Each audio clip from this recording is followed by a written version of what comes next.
ládùúgbò tiwa yìí a bẹ̀rẹ̀ Ramadan ní ọ̀kìnní kan ń bá sọ bẹ́ẹ̀ ìsọkúsọ ní sọ ẹ̀bọ́n mi ládùúgbò wa yìí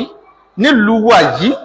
nílẹ̀ Yorùbá yìí nílẹ̀ Haúsá yìí nílẹ̀ Tápà yìí ń bá mú ọjọ́ kalẹ̀ ìsọkúsọ ní sọ aláìmọ̀kẹ́ni kọ́dà bí wọ́n láwà ní ẹbá ga tó sánmọ́ kọ̀ mọ́ tí ń sọ ìyẹn mú Ramadan kalẹ̀ ìyẹn ó máa bẹ̀rẹ̀ Ramadan pẹ̀lú nǹkan ẹyọ kan sí inú méjì yìí ni ìkan ẹyọ kan nínú méjì yìí ni bá àbára lákọ̀ọ́kọ́ mọ́ lábọ̀ síbi kí ni ẹlẹ́ẹ̀kejì kèésì ogun yẹn ni ó sì sọ fún wa àmú abẹ́rẹ́ ìwọ̀n náà bá a sì wọnú Ṣàbánì yìí a ka Ṣàbánì tó fi di 29 tó bá wá di 29 gbogbo wa bọ́ síta ẹ̀bọ́lọ́n bá ṣe rọrùn fún tó bá ti di 6 o'clock ó dá púpọ̀ jù tó ń kálukú máa gbójú wo sánmà 29 Ṣàbánì láwà yìí àwọn wo sánmà ibi tó rùn ó ti wọ̀ ibi tó rùn ó ti wọ̀ láàmà wo níbi tó sì gálá lọ ẹ̀bọ́n mi ibi tó free àwọn àyíká free ládùúgbò wa dáadáa tá mọ̀ rí ìsàlẹ̀ sánmà báyìí ẹ̀mbásì yẹ kó wà níbi àwọn àyè olókè náà ní gun eré ọ̀ṣà rẹ máa wò súnnà ní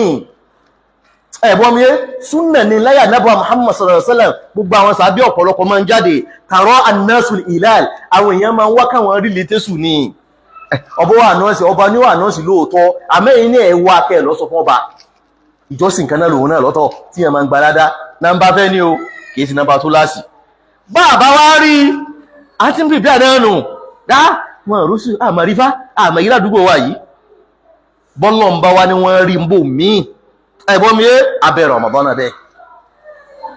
abẹ̀rẹ̀ Ramadan kìí ṣe dandan kan kálukú rí ẹ̀bọ́n mi láyà nábà Muhammad sallallahu alaihi wasallam oṣù tánàbí rí fún ojú méjì lọ ẹ̀bọ́n mi wọ́n wá ń sọ fún ànẹ́bì káàrí kíni arósù ní tọ́bá ìsọ fún ànẹ́bì ànẹ́bì òṣè kíni lọ́gbà rẹ̀ bẹ́ẹ̀ ni sí mùsùlùmí ni ọ́ bẹ́ẹ̀ ni níbẹ̀ gbà wá mi àṣẹ́ṣẹ́dọ̀ Allah ilaha illallah fún ọmọ ẹgbọ́n ọmọ àlàmà jọ́sì fún bẹ́ẹ̀ ni ọyẹ máa gbà rẹ̀ ànẹ́bì wà náà sílẹ̀ kọ́dà Abdullahi ibn Umar tó ṣe kéré tó orí oṣù jọ kan ó yìí sọ fún ànẹ́bì ní ẹ máa gbà rẹ̀ so lọ́mọ èké tí ò tí ju bí 14 sí 15 lọ ẹ̀bọ́n mi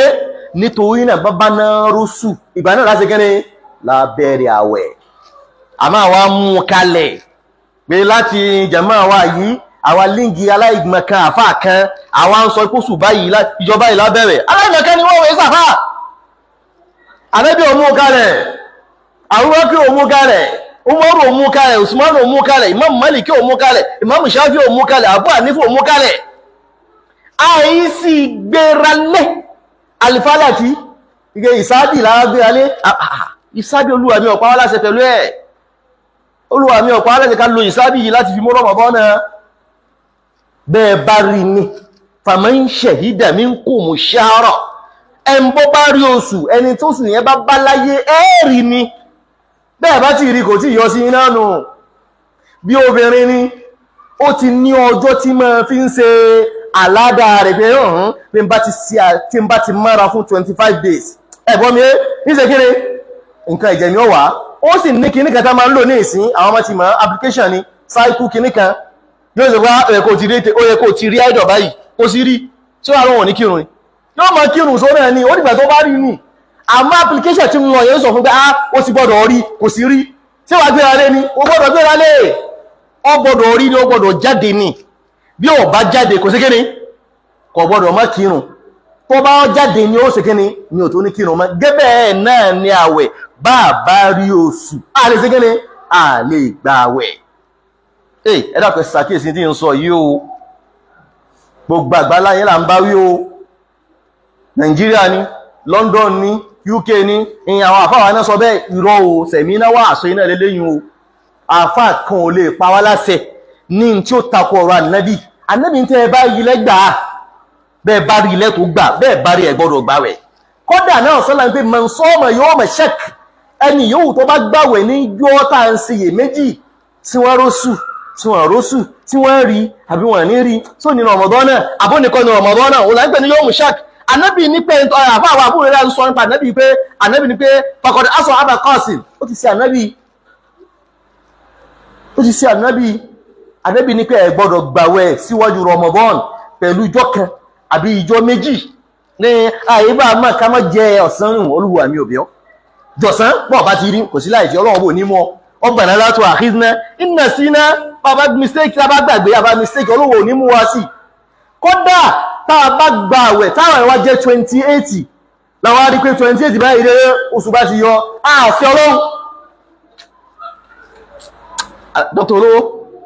à ń gbààwẹ̀ ó wá di 28 báyìí nírọ̀lẹ́jọ́ wọn a bá rí pé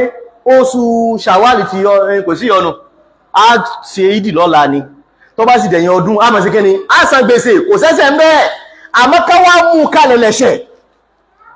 ó léwu gan Ànábì ní pé ẹ gbọ́dọ̀ gbààwẹ̀ before Ramadan ìjọ́ kan ní ẹ gbọ́dọ̀ gbà síwájú ẹ̀ ìjọ́ méjì ẹ gbọ́dọ̀ gbà síwájú ẹ̀ àyàfi ẹni tí máa ń gbà àwọn àwẹ̀ kan síwájú tẹ́lẹ̀ tí máa ń gbà àwẹ̀ kan síwájú tẹ́lẹ̀ ìmọ̀ ń gba Monday ọ̀la sì ni Tuesday wá ní kíni lábẹ́ Ramadan yóò gba Monday òun tí máa ń gbà tẹ́lẹ̀ bọ́ bá lè sinmi kò bá dá fún àmọ́ tí ọba sinmi náà kò sí láì fi mẹ́ àmọ́ wọn tó wọ́n máa gbà tẹ́lẹ̀ dé àyíbá mọ̀ ó lè jẹ́ pé ní Ramadan ìfẹ́ gbàwẹ̀ irọ́ ò gbọ́dọ̀ ṣe bẹ́ẹ̀ ọ̀nà alákọ̀ọ́kọ́ tá a máa fi Ramadan náà nìyẹn ká ṣe kíni ká rí oṣù tọ́ bàbá wa rí